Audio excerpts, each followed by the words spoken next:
करनी सेना ने अल्टीमेटम दे दिया है।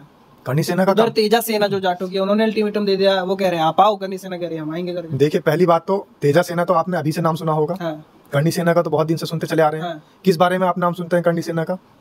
वही अपने महापुरुषों के लिए लड़ रहे हैं करनी सेना। अच्छा। हाँ। अपने महापुरुषों के लिए लड़ते हैं, दूसरों के घरों पर बुलडोजर चला देते हैं। हाँ। अगर कोई व्यक्ति लोकसभा के अंदर बैठकर, संसद के अंदर बैठकर अगर कोई बात रखना चाहता है, अपनी अभिव्यक्ति की आजादी व्यक्त करना चाहता है, तो उसके घर पर तुरंत बुलडोजर लेकर जाएं और उसके घर को ध्वस्त कर दें, उसके ऊपर जानलेवा हमला करें, वहां बाइक तोड़ दें, मोटरसाइकिल तोड़ दें, कारें में आग लगा दें, हाहाकार मचा दें, त्राहिमाम कर दें चारों तरफ। ये सेना है। हम ऐसी सेना को कुछ नहीं मानते। ये लड़ाई बेरोजगारी बनाम सरकार की लड़ाई है। जो बेरोजगार युवा घूम रहे हैं उनके लिए वो धरने पर बैठे, जो पुलिस के अंदर भर्ती के अंदर धांधली हो रही है उनके लिए वो धरने पर बैठे। तो ये लड़ाई है बेरोजगार बनाम सरकार की लड़ाई।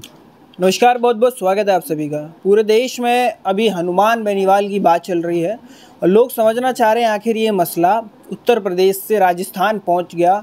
करनी सेना बार बार किसी को भी धमका देती है, बार बार किसी को भी चैलेंज कर देती है, नंगी तलवारें और तमाम चीज़ें, सब बात करेंगे। कैसे देख रहे हैं अब हनुमान बेनीवाल, एक और सांसद, इस बार राजस्थान? देखिए, हनुमान बेनीवाल किसी एक जाति के लिए वहाँ पर नहीं बैठे हैं। हाँ। किसी एक धर्म के लिए वहाँ पर नहीं बैठे हैं। हाँ। वो देश के नौजवानों के लिए वहाँ पर बैठे थे और देश के नौजवानों की, देश के युवाओं की आवाज़ उठा रहे थे। लेकिन हाँ। उसके अंदर राजनीति करने वाले लोगों ने जातिगत उसको मुद्दे को बना दिया। जातियों का तो मामला ही नहीं है। हमारा देश अपने आप में सारे संप्रदायों को, सारी जातियों को, विभिन्न विभिन्न प्रकार के और जो धर्म हैं उन लोगों को सबको एक साथ लेकर चलता है। धर्मनिरपेक्ष राज्य है। सबके लिए बैठे थे, लेकिन उन्होंने तो साफ बोल दिया ना, किसी समाज के लिए बोला ना कि कॉम्प्रोमाइज होता, किसकी बेटी कहाँ जाती थी, सारी की सारी चीज़ें। तो वो तो कैसी कहीं ना कहीं जाएगी ना बात। देखिए, समाज, हाँ। समाज के अंदर कोई जाति नहीं आती, समाज के अंदर पूरा समाज आता है। और समाज में क्या है, हमारे देश की एक खूबसूरती रही है। और हमारा देश, सबसे पहली बात तो यह है कि सबसे अलग क्यों है और देशों से अच्छा क्यों है, क्योंकि सभी देशों के अंदर एक समुदाय को, एक समाज को, एक जाति को प्रमोट किया जाता है।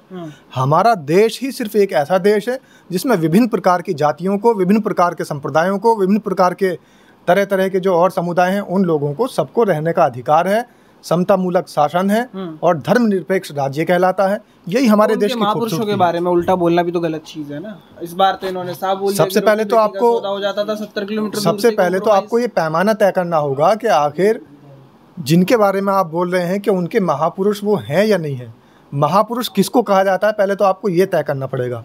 हमारे देश के अगर महापुरुषों की बात आएगी तो हमारे देश के महापुरुषों के अंदर हमेशा से नाम आया है महात्मा गांधी का। हमारे देश के महापुरुषों में हमेशा से नाम आया है सुभाष चंद्र बोस का। हमेशा से नाम आया मौलाना अबुल कलाम आज़ाद का। हमेशा से नाम आया भगत सिंह का, सुखदेव का, राजगुरु का, तो चंद्रशेखर आज़ाद का। तो ये सारे जो महापुरुष जिनको आप बता रहे हैं, तो ये तय करना होगा कि क्या दूसरा समुदाय, दूसरे धर्म, दूसरी जाति उनको महापुरुष एक्सेप्ट करते हैं या नहीं करते। फिर तो वही बात हो गई कि आप एक तरफ तो एक जो समाज सेवी हैं उनको वीर बता दीजिए, दूसरी तरफ उनको बताया जाता कि वो माफ़ी वीर हैं, और ये भी बताया जाता कि वो मुखबिर हैं, और ये भी बताया जाता कि इसके प्रमाण भी रखे हुए हैं। तो तय आपको करना पड़ेगा ना, देश के अंदर कौन वीर है, कौन महापुरुष है। ऐसे ही किसी के कहने से कोई महापुरुष थोड़ी ना बन जाए। हनुमान बेनीवाल की वो जो 70 किलोमीटर दूर से ही कॉम्प्रोमाइज़ हो जाते थे कि हम आ रहे हैं आप वहीं रहिए, उस बात को आप नहीं मानते कि कहीं ना कहीं ठाकुर समाज को इस बात से चिढ़ना चाहिए? क्यों बोला जा रहा है इस तरीके से? अभी आपने देखा इस देश के अंदर ठाकुर समुदाय के ही एक व्यक्ति को भारतीय जनता पार्टी के RSS के एक प्रवक्ता ने, जो कि शुक्ल हैं, गंदी गंदी गालियां दी। और उनको गालियां नहीं दी, इस पूरे देश की महिलाओं को गालियां दी।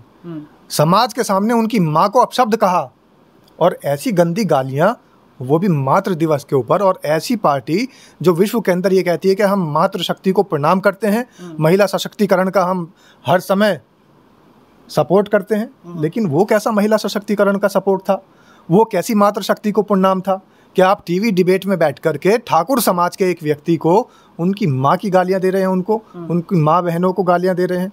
उस समय जब ठाकुर समाज को नहीं बुरा लगा, जाट और ठाकुर हो गया है हनुमान बेनीवाल वाला पूरा मैटर, तो इसको कैसे देख रहे हैं आप? इसको हम सिर्फ ऐसे देख रहे हैं कि ठाकुर समाज, जाट, ब्राह्मण, कायस्थ, ये सब जितना भी जातिवाद फैलाया जा रहा है, ये जहर है इस देश के आगे बढ़ने में, इस देश की प्रगति के अंदर, इस देश के विकास के अंदर, ये सब जहर है। कोई ठाकुर है, कोई जाट है, कोई ब्राह्मण है, ये सब कर्म से बने हैं। ऐसा कोई सिस्टम नहीं है कि सब ईश्वर के यहाँ से, भगवान के यहाँ से कोई ठाकुर बनकर आया है, कोई ब्राह्मण बनकर आया है, कोई राजा बनकर आया है, तो कोई निचले तबके का व्यक्ति बनकर आया है, ऐसा नहीं है। वहाँ से करनी सेना ने अल्टीमेटम दे दिया है। करनी सेना का उधर तेजा सेना जो जाटों की, उन्होंने अल्टीमेटम दे दिया, वो कह रहे हैं आप आओ, करनी सेना कह रही है हम आएंगे करके। देखिए, पहली बात तो तेजा सेना तो आपने अभी से नाम सुना होगा। हाँ। करनी सेना का तो बहुत दिन से सुनते चले आ रहे हैं। हाँ। किस बारे में आप नाम सुनते हैं करनी सेना का? वही अपने महापुरुषों के लिए लड़ रहे हैं करनी सेना। अच्छा। हाँ। अपने महापुरुषों के लिए लड़ते हैं, दूसरों के घरों पर बुलडोजर चला देते हैं। हाँ। अगर कोई व्यक्ति लोकसभा के अंदर बैठकर, संसद के अंदर बैठकर अगर कोई बात रखना चाहता है, अपनी अभिव्यक्ति की आज़ादी व्यक्त करना चाहता है, तो उसके घर पर तुरंत बुलडोजर लेकर जाएं और उसके घर को ध्वस्त कर दें, उसके ऊपर जानलेवा हमला करें, वहाँ बाइक तोड़ दें, मोटरसाइकिल तोड़ दें, कारें में आग लगा दें, हाहाकार मचा दें, त्राहिमाम कर दें चारों तरफ। ये सेना है। हम ऐसी सेना को कुछ नहीं मानते।